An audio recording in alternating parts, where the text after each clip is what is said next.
I used to think there was no excuse for cheating.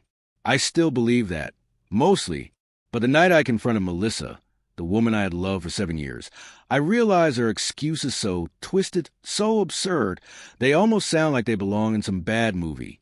It started with a phone call I wasn't supposed to hear. A Thursday night. Rain was hitting the living room window in a slow, steady rhythm, and I was on the couch half watching a basketball game. Melissa was in the bedroom, supposedly getting ready for bed, but her voice carried down the hall. At first, it was just laughter, light, breathless, the kind that used to be reserved for me. Then came the low tone, the drop in pitch, like a secret was being slid across the phone line. I muted the TV. "I miss you too," she said. "Tomorrow, same place." "I don't care. I'll tell him I'm working late." It was like being punched in the gut. I didn't storm in, didn't throw open the door. I sat there, listening, letting the reality seep into my bones. She hung up, padded into the living room, phone still in her hand. When she saw me watching her, something flickered in her eyes. Surprise first, then a quick, calculated, massive calm. "Hey," she said, smiling too easily, "you're up late." I didn't smile back. "Who was that?" Her eyes didn't even blink. "Just from work. She's having a rough night." "Try again," I said. Her jaw tightened, just enough to tell me she knew the game was up. She dropped her phone onto the coffee table and crossed her arms. "You've been looking for something to accuse me of for months, haven't you? Well, congratulations, you think you found it." I felt heat rising up my neck. "I heard you, Melissa. I heard everything. You told someone you'd see them tomorrow. You'd tell me you were working late. How do you explain that?" She didn't flinch. Instead, she sighed, like I was the unreasonable one here, and sat down across from me. "I wasn't cheating," she said slowly. "Not the way you think." "Not the way I think? You just told another man you miss him." "It's complicated," she said. "You don't understand the pressure I've been under, the loneliness. You've been so absent lately, even when you're here. I felt like I was disappearing in my own life. He made me feel seen again." I stared at her. "So your excuse is that I wasn't paying you enough attention?" Her lips curved into something between a smirk and a pout. "No, my excuse is that I did it for us."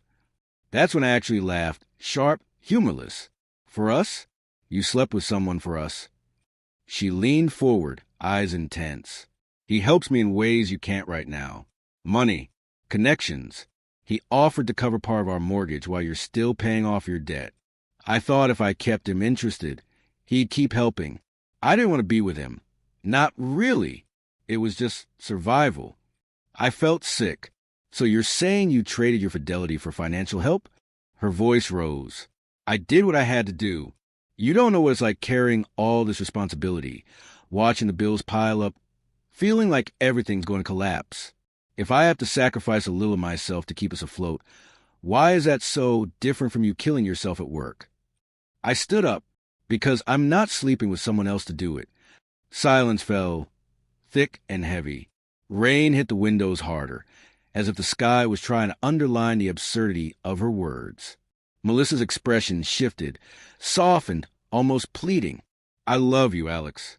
This derangement doesn't change that. It's just temporary, until we're stable. Then it'll be over, and you'll never have to think about it again." I shook my head slowly. "You think love survives that? You think I could just not think about it?" Her eyes glistened, but the tears never fell.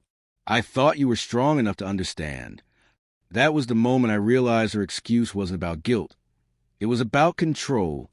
She wanted me to accept it, to nod and agree that betrayal was just another tool in her relationship toolbox. I walked to the bedroom, grabbed a duffel bag, and started throwing clothes in. She followed me, voice sharp now. "You're seriously leaving over this? After everything I've done for you?" I paused in the doorway, bag over my shoulder. "You didn't do it for me, Melissa. You did it for yourself. And the fact that you can't even see that's why I'm leaving." I didn't slam the door. I just stepped out into the rain, letting it wash away whatever part of me still believed her.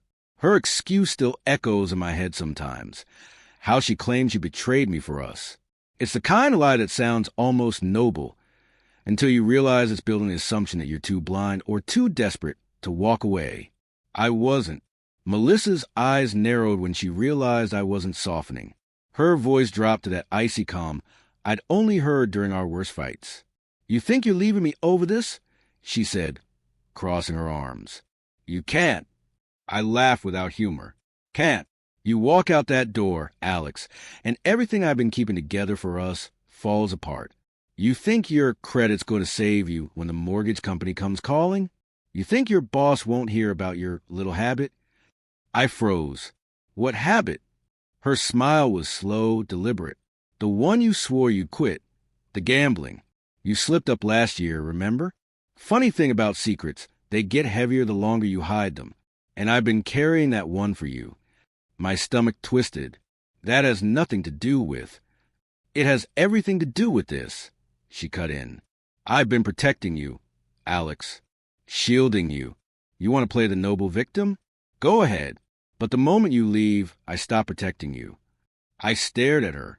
The woman I thought I loved for 7 years wasn't just justifying cheating. She was holding my past like a weapon, aiming it right between my eyes. "That's your excuse?" I asked, my voice low. "You screwed someone else for us, and now you're threatening to burn me down if I won't stay?" Melissa's gaze didn't waver. "I'm not threatening.